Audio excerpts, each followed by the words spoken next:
ভারত পাকিস্তান সম্পর্ক বরাবরই উত্তেজনাময়।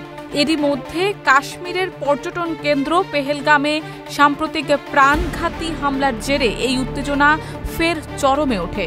নয়াদিল্লি হামলার দায় ইসলামাবাদের দিকে ঠেলে দিলে পাল্টাপাল্টি কূটনৈতিক পদক্ষেপে বিরাজ করছে যুদ্ধাবস্থায়।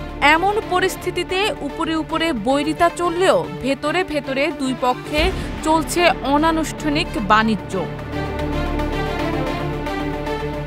বিশেষজ্ঞদের দাবি, যতই সীমান্ত বাণিজ্য স্থগিত থাকুক, প্রতিবেশী দুই দেশের মধ্যে এই ছায়া বাণিজ্য এখনও সক্রিয়। ভারত ভিত্তিক থিঙ্ক ট্যাঙ্ক জিটিআরআই বলছে, এই গোপন বাণিজ্যের পরিমাণ বছরে প্রায় $10 বিলিয়ন, যা সরকারিভাবে প্রকাশিত পরিসংখ্যানের অনেক গুণ বেশি। এই ছায়া বাণিজ্যের অন্যতম রুট হচ্ছে দুবাই, সিঙ্গাপুর ও কলম্বোর বন্দর। সানবিট সব দিবে সামাল। সানবিট ম্যাজিক প্রেস ডিশওয়াশিং এর মাথা ঘোরানো সলিউশন। এইসব ট্রানজিট হাব ভারতীয় পণ্য পাঠিয়ে রি-এক্সপোর্ট করে পাকিস্তানে। তৃতীয় দেশীয় পণ্য হিসেবেই পণ্য বাণিজ্য চলে রমরমা। এতে যেমন শুল্ক ফাঁকি দেওয়া হয়, তেমনি রাজনৈতিক নিষেধাজ্ঞাও এড়িয়ে যাওয়া যায়। এই পুরো লেনদেন চলে রাউন্ড অ্যাবাউট ট্রেড নামে পরিচিত এক ব্যবস্থার মাধ্যমে, যেখানে প্রকৃত উৎসকে লুকিয়ে ফেলা হয়।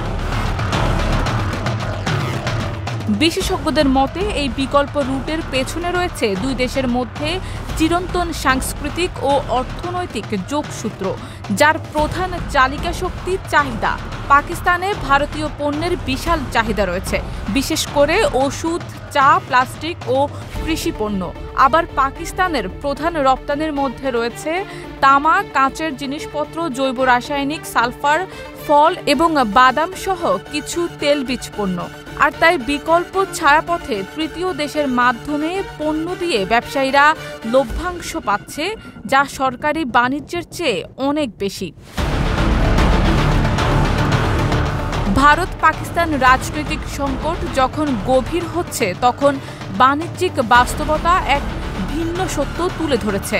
উভয় দেশের সাধারণ মানুষের প্রয়োজন এবং বাজার নির্ভরতা এই অনানুষ্ঠানিক যোগাযোগকে বাঁচিয়ে রাখছে। যেখানে সরকারি পরিসংখ্যান বলছে 2023-24 অর্থ বছরে ভারত পাকিস্তান দ্বিপাক্ষিক বাণিজ্যের পরিমাণ ছিল মাত্র $715 মিলিয়ন।